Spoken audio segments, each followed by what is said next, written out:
The Adventures of Sherlock Holmes. Arthur Conan Doyle. Part 11. The Adventure of the Beryl Coronet. Holmes, said I as I stood one morning in our bow window looking down the street, here is a madman coming along. It seems rather sad that his relatives should allow him to come out alone. My friend rose lazily from his armchair and stood with his hands in the pockets of his dressing gown, looking over my shoulder. It was a bright, crisp February morning, and the snow of the day before still lay deep upon the ground, shimmering brightly in the wintry sun. Down the center of Baker Street it had been plowed into a brown crumbly band by the traffic, but at either side and on the heaped-up edges of the footpaths it still lay as white as when it fell. The gray pavement had been cleaned and scraped, but was still dangerously slippery, so that there were fewer passengers than usual.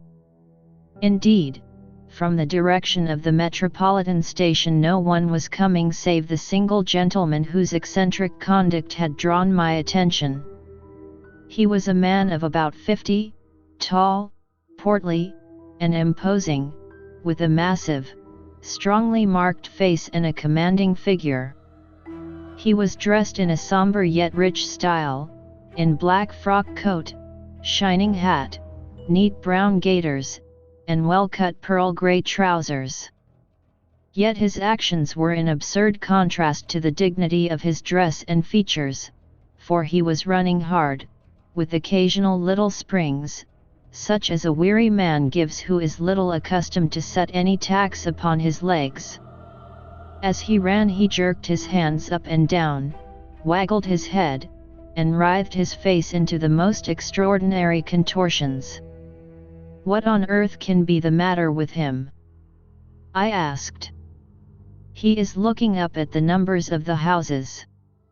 "I believe that he is coming here," said Holmes, rubbing his hands. "Here?" "Yes, I rather think he is coming to consult me professionally. I think that I recognize the symptoms." "Ha!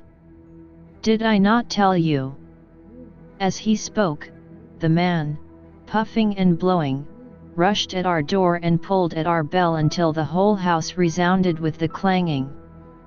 A few moments later he was in our room, still puffing, still gesticulating, but with so fixed a look of grief and despair in his eyes that our smiles were turned in an instant to horror and pity. For a while he could not get his words out, but swayed his body and plucked at his hair like one who has been driven to the extreme limits of his reason. Then, suddenly springing to his feet, he beat his head against the wall with such force that we both rushed upon him and tore him away to the center of the room. Sherlock Holmes pushed him down into the easy chair and, sitting beside him, patted his hand and chatted with him in the easy, soothing tones which he knew so well how to employ. "You have come to me to tell your story, have you not?" said he.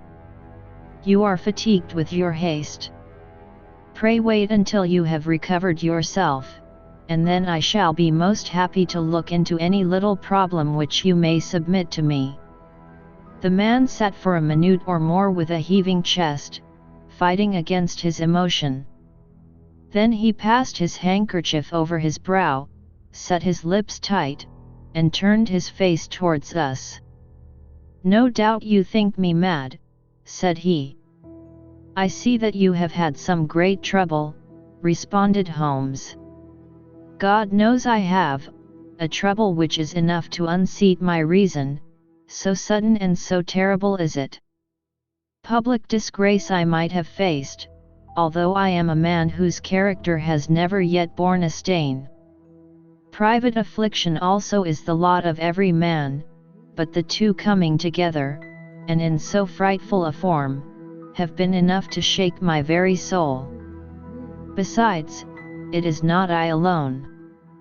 The very noblest in the land may suffer unless some way be found out of this horrible affair. Pray compose yourself, sir," said Holmes, and let me have a clear account of who you are and what it is that has befallen you." "My name," answered our visitor, "is probably familiar to your ears. I am Alexander Holder, of the banking firm of Holder and Stevenson, of Threadneedle Street." The name was indeed well known to us as belonging to the senior partner in the second largest private banking concern in the City of London. What could have happened, then, to bring one of the foremost citizens of London to this most pitiable pass? We waited, all curiosity, until with another effort he braced himself to tell his story. "I feel that time is of value," said he. "That is why I hastened here when the police inspector suggested that I should secure your cooperation. I came to Baker Street by the Underground and hurried from there on foot, for the cabs go slowly through this snow. That is why I was so out of breath, for I am a man who takes very little exercise. I feel better now, and I will put the facts before you as shortly and yet as clearly as I can.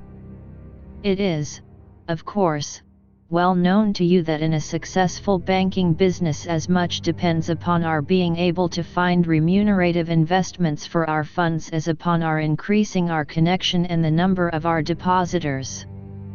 One of our most lucrative means of laying out money is in the shape of loans, where the security is unimpeachable. We have done a good deal in this direction during the last few years, and there are many noble families to whom we have advanced large sums upon the security of their pictures, libraries, or plate.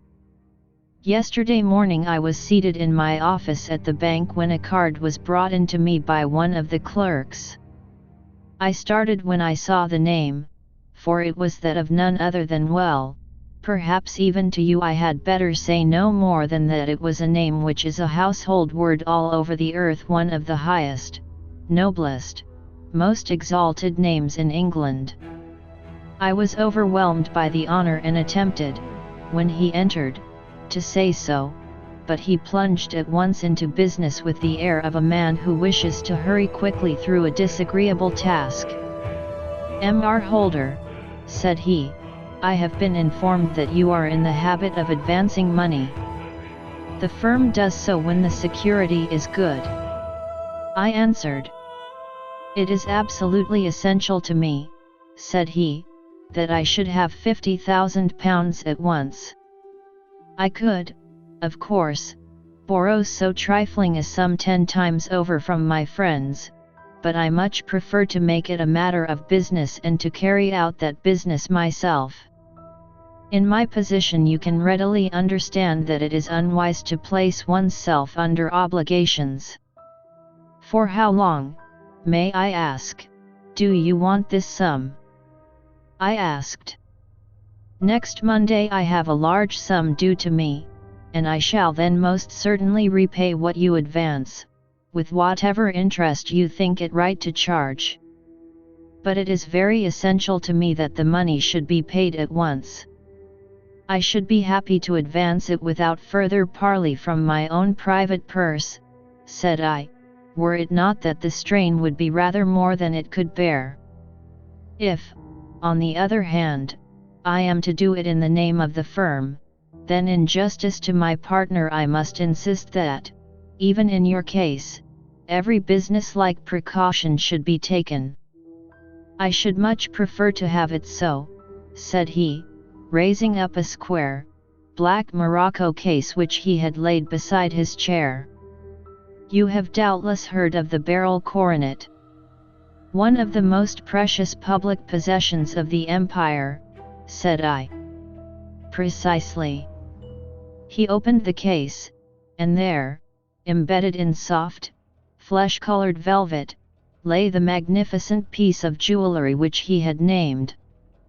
"There are 39 enormous barrels," said he, "and the price of the gold chasing is incalculable. The lowest estimate would put the worth of the coronet at double the sum which I have asked. I am prepared to leave it with you as my security." I took the precious case into my hands and looked in some perplexity from it to my illustrious client. "You doubt its value?" he asked. "Not at all. I only doubt the propriety of my leaving it. You may set your mind at rest about that. I should not dream of doing so were it not absolutely certain that I should be able in 4 days to reclaim it. It is a pure matter of form. Is the security sufficient? Ample? You understand, Mr. Holder, that I am giving you a strong proof of the confidence which I have in you, founded upon all that I have heard of you.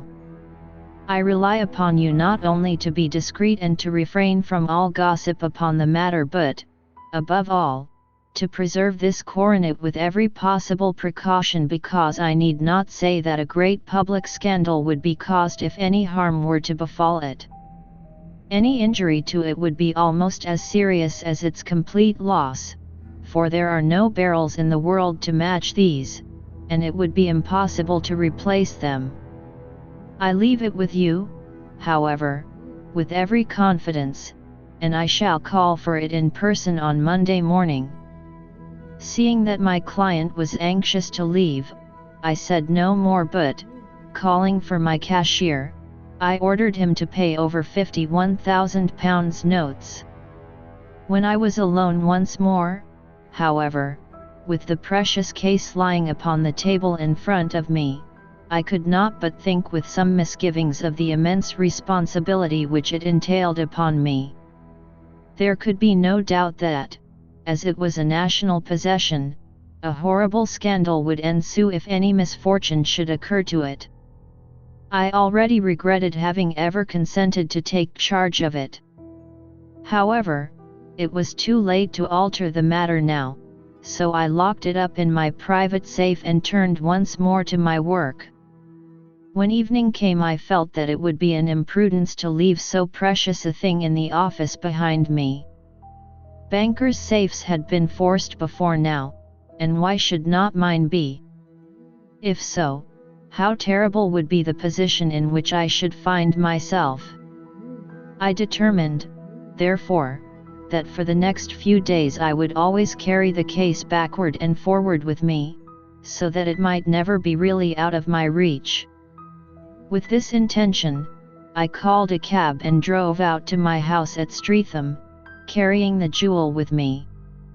I did not breathe freely until I had taken it upstairs and locked it in the bureau of my dressing room. And now a word as to my household, Mr. Holmes, for I wish you to thoroughly understand the situation. My groom and my page sleep out of the house, and may be set aside altogether. I have 3 maidservants who have been with me a number of years and whose absolute reliability is quite above suspicion. Another, Lucy Parr, the second waiting maid, has only been in my service a few months. She came with an excellent character, however, and has always given me satisfaction. She is a very pretty girl and has attracted admirers who have occasionally hung about the place. That is the only drawback which we have found to her, but we believe her to be a thoroughly good girl in every way. So much for the servants. My family itself is so small that it will not take me long to describe it. I am a widower and have an only son, Arthur. He has been a disappointment to me, Mr. Holmes, a grievous disappointment. I have no doubt that I am myself to blame. People tell me that I have spoiled him. Very likely I have. When my dear wife died, I felt that he was all I had to love. I could not bear to see the smile fade even for a moment from his face. I have never denied him a wish.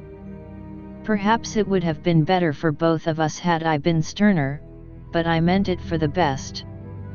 It was naturally my intention that he should succeed me in my business, but he was not of a business turn. He was wild, wayward, and, to speak the truth, I could not trust him in the handling of large sums of money.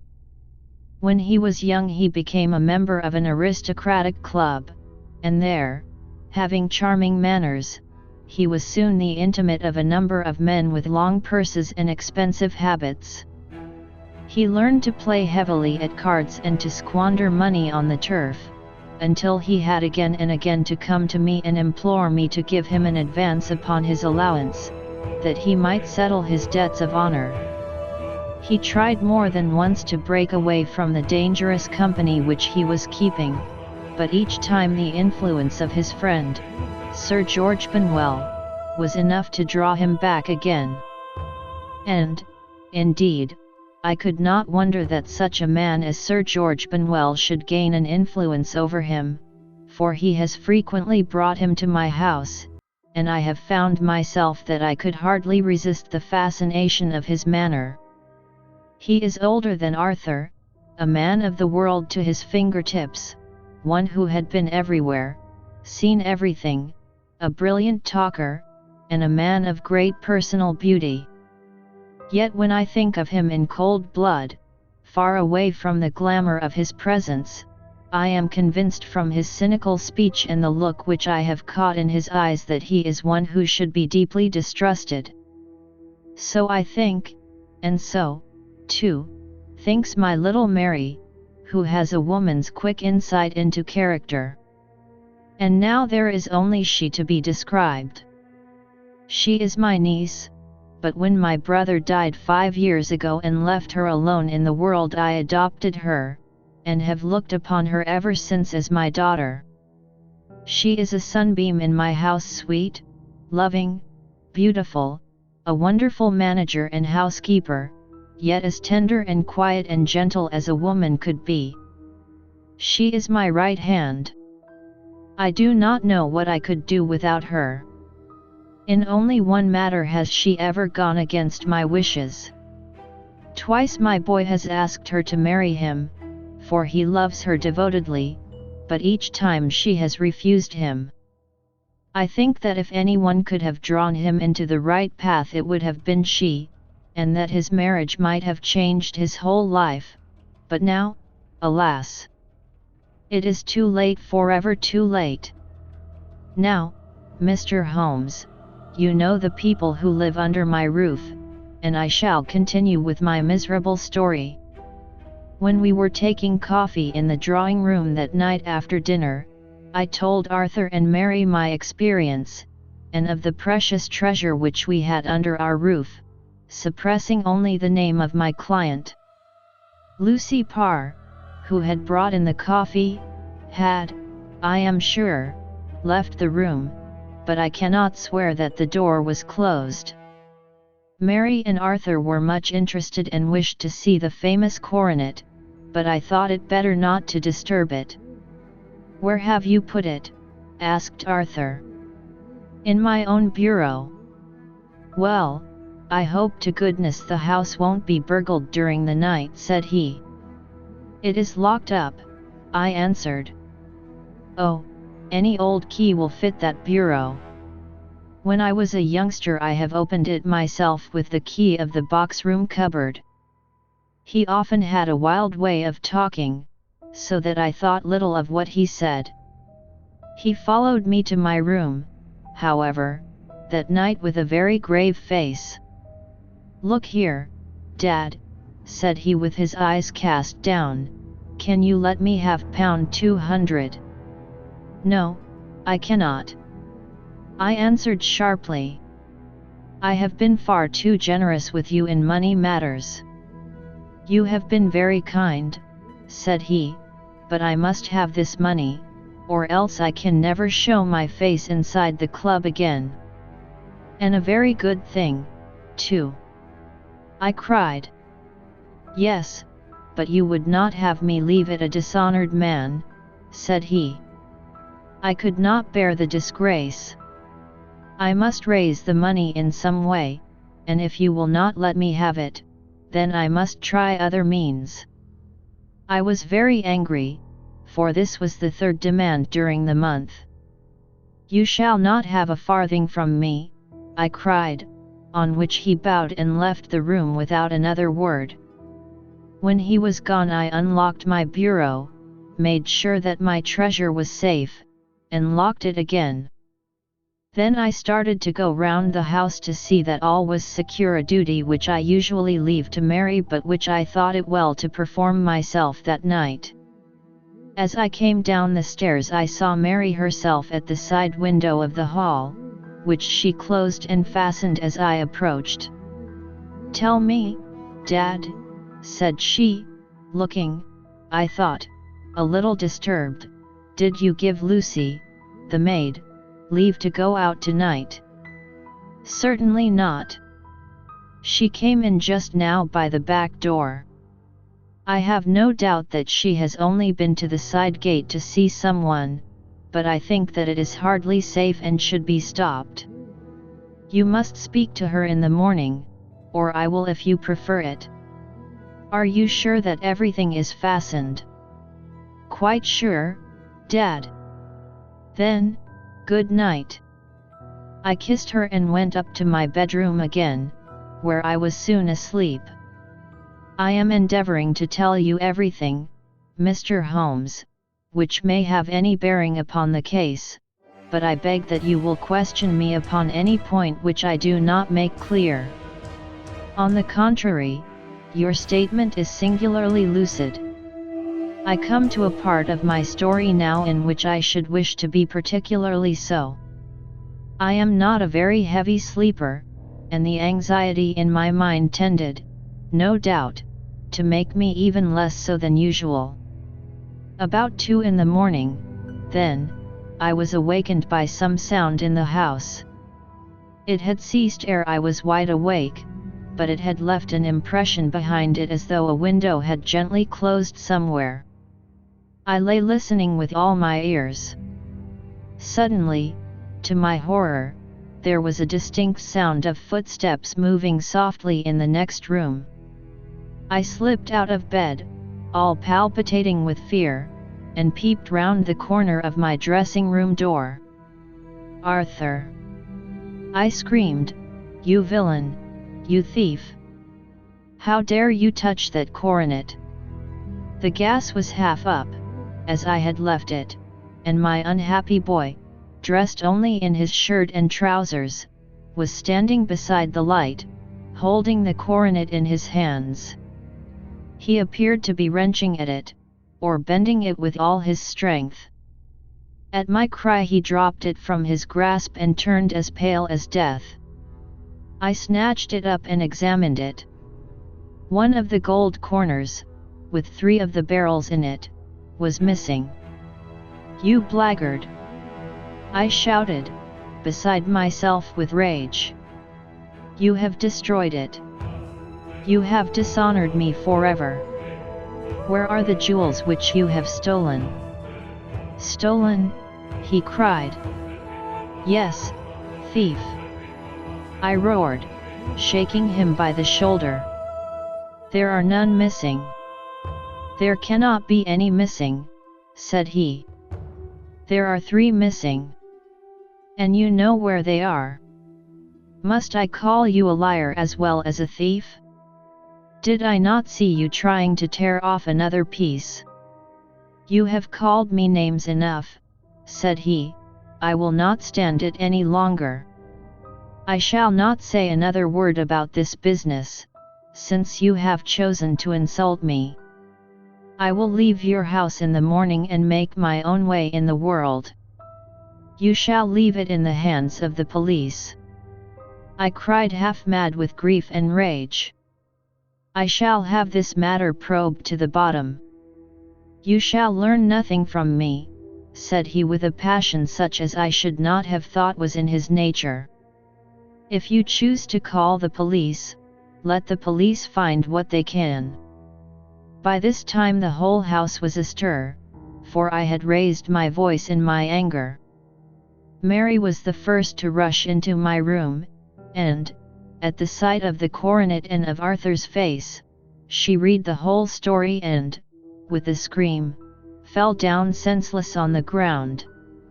I sent the housemaid for the police and put the investigation into their hands at once. When the inspector and a constable entered the house, Arthur, who had stood sullenly with his arms folded, asked me whether it was my intention to charge him with theft. I answered that it had ceased to be a private matter, but had become a public one, since the ruined coronet was national property. I was determined that the law should have its way in everything. "At least," said he, "you will not have me arrested at once. It would be to your advantage as well as mine if I might leave the house for 5 minutes. That you may get away, or perhaps that you may conceal what you have stolen," said I. And then, realizing the dreadful position in which I was placed, I implored him to remember that not only my honor but that of one who was far greater than I was at stake, and that he threatened to raise a scandal which would convulse the nation. He might avert it all if he would but tell me what he had done with the 3 missing stones. "You may as well face the matter," said I. "You have been caught in the act, and no confession could make your guilt more heinous. If you but make such reparation as is in your power, by telling us where the barrels are, all shall be forgiven and forgotten." "Keep your forgiveness for those who ask for it," he answered, turning away from me with a sneer. I saw that he was too hardened for any words of mine to influence him. There was but one way for it. I called in the inspector and gave him into custody. A search was made at once not only of his person but of his room and of every portion of the house where he could possibly have concealed the gems, but no trace of them could be found, nor would the wretched boy open his mouth for all our persuasions and our threats. This morning he was removed to a cell, and I, after going through all the police formalities, have hurried round to you to implore you to use your skill in unraveling the matter. The police have openly confessed that they can at present make nothing of it. You may go to any expense which you think necessary. I have already offered a reward of £1,000. My God, what shall I do? I have lost my honor, my gems, and my son in one night. Oh, what shall I do?" He put a hand on either side of his head and rocked himself to and fro, droning to himself like a child whose grief has got beyond words. Sherlock Holmes sat silent for some few minutes, with his brows knitted and his eyes fixed upon the fire.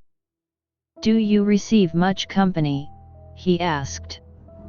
"None save my partner with his family and an occasional friend of Arthur's. Sir George Benwell has been several times lately. No one else, I think. Do you go out much in society?" "Arthur does. Mary and I stay at home. We neither of us care for it. That is unusual in a young girl. She is of a quiet nature. Besides, she is not so very young. She is 24. This matter, from what you say, seems to have been a shock to her also." "Terrible. She is even more affected than I.